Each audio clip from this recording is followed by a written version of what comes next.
Eh bien, chers amis, à nouveau bonjour. Et toujours un peu en lien avec ce qui se passe dans cette planète, dans notre pays, avec le Covid-19, eh bien, je voulais réfléchir un peu avec vous sur cette affirmation que certains font volontiers. C'est encore une attaque du diable. La preuve que c'est une attaque satanique, ça a commencé dans l'Église.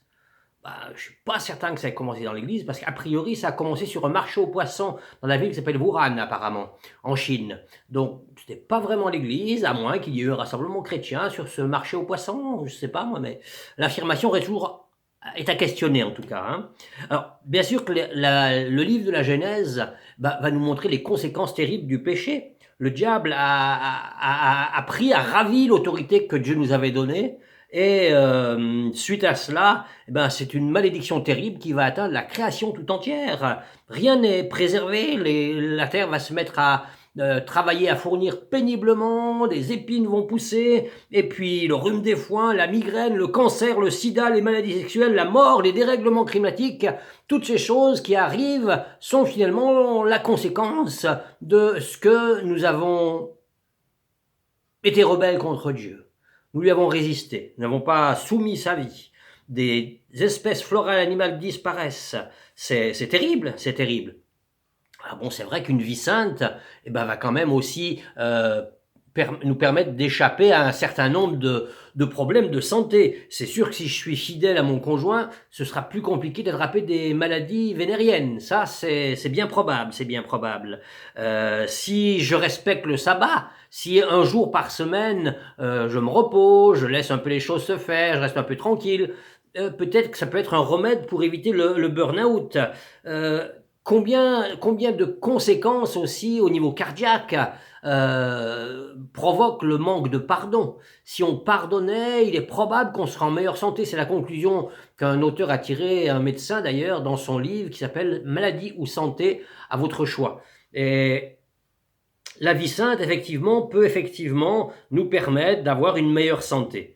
Mais voilà un petit peu, hein, j'intervenais, juste pour illustrer, j'intervenais il y a quelque temps, quelques années même je dirais, dans une église en région parisienne, où les normes de sécurité étaient loin d'être respectées, hein. C'était bizarre, hein. Et donc à la fin de cette rencontre, je vais interpeller le pasteur et l'inciter à rencontrer les autorités locales pour leur expliquer la situation, etc. Ça faisait 2 mois qu'ils se réunissaient ici. Ok, donc je l'ai encouragé vraiment, exhorté.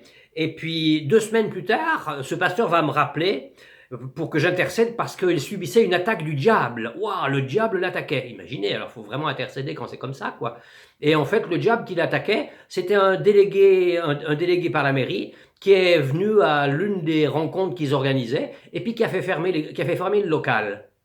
Et alors, bien sûr, il n'avait pas contacté les autorités locales, ce que je l'avais exhorté à faire. C'était cela, son diable.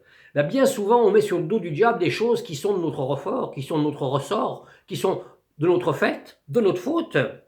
Le salut est une garantie quand on s'approche de Dieu et qu'on persévère jusqu'à la fin, comme j'ai développé par ailleurs. Mais pour le reste, ben, Dieu peut nous éprouver comme un père le fait pour ses enfants.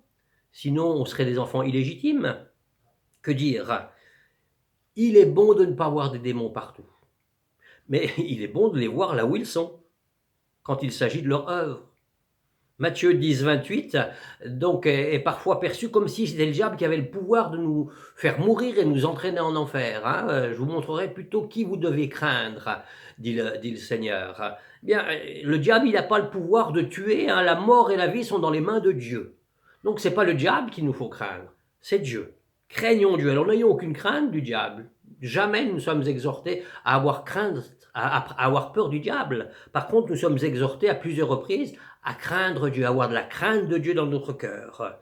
Oui, Satan, lui, veut nous réduire en esclavage. Il veut réduire l'humanité en esclavage et la maintenir dans la crainte pour en faire condamner le plus grand nombre possible par le Seigneur. Parce qu'au final, c'est pas le diable qui condamne, c'est le Seigneur qui condamnera. Et nul autre, nul autre. C'est lui seul qui a le pouvoir de juger. Et le diable a développé bien des stratégies pour cela. Il a aussi développé un complot pour atteindre le Seigneur lui-même, le Créateur. Mais Dieu lui-même est venu en Jésus pour libérer tous ceux qui s'approchent de lui et qui sont retenus captifs dans la crainte de la mort. On voit ça dans Hébreux 2,15. Hein. De là à aller à la rencontre de la mort avec beaucoup de joie, sans crainte aucune, ça c'est possible que par le Saint-Esprit. Et je veux croire que c'est possible par le Saint-Esprit. Comme ces amis de Daniel qui, alors qu'ils étaient menacés de la fournaise ardente, eh bien ils vont dire au roi avec assurance, eh bien Dieu peut nous délivrer, mais s'il ne nous délivre pas, c'est pas grave, on ne changera pas d'avis. Et je pense que c'est là une attitude sage. Nous devons persévérer jusqu'à la fin. Nous tiendrons bon. Et c'est pas le diable qui aura la victoire. Et je veux croire que, pour ce qui me concerne, si le jour arrivait, je veux croire que je marcherais à la rencontre de cette situation dans la paix. Peut-être que mon corps tremblerait en résistant à cette idée-là, mais je crois que le Saint-Esprit, eh bien, viendrait là aussi, me donner sa paix et son assurance. Je ne voudrais pas être arrogant, en aucune manière. Mais je crois que mon Rédempteur est vivant, comme dit Job. Job 19, 23. Mon Rédempteur est vivant, et il se lèvera, lui, le dernier. Alléluia. C'est là cette bénédiction et cette grâce de croire de la foi. Que dire pour conclure? Dieu fait pleuvoir sur les bons et sur les méchants, et nous devons nous tenir au milieu des autres aussi. Nous ne faisons pas partie d'eux, nous sommes un peuple à part, mais nous vivons avec eux, au milieu d'eux. Diable ou pas diable, pensez comme vous voudrez, mais nous sommes appelés à être des bons témoins de Christ et à éviter de faire honte à Dieu lui-même. Tenons-nous dans l'humilité sous la puissante main du Seigneur, qui connaît les projets qu'il a pour nous. Père Céleste, je te remercie, je te prie de bénir mes amis qui ont écouté ces quelques paroles. Puisses-tu les instruire, puisses-tu les conduire, les entraîner plus près de toi encore, afin que ton nom soit glorifié. Bénis-les, garde-les. Pardon pour toutes les fois où j'ai lancé des accusations à tort et en travers. Seigneur, aide-moi à être sage, aide-moi à te servir et être un témoin ici, dans ce monde où tu m'as placé, où tu m'as laissé jusqu'à ce jour. Remets aussi les familles touchées par le deuil dans cette période en particulier, entoure-les et donne-leur de regarder à toi. Tu es bon, tu les aimes et tu es le consolateur. Merci. À bientôt!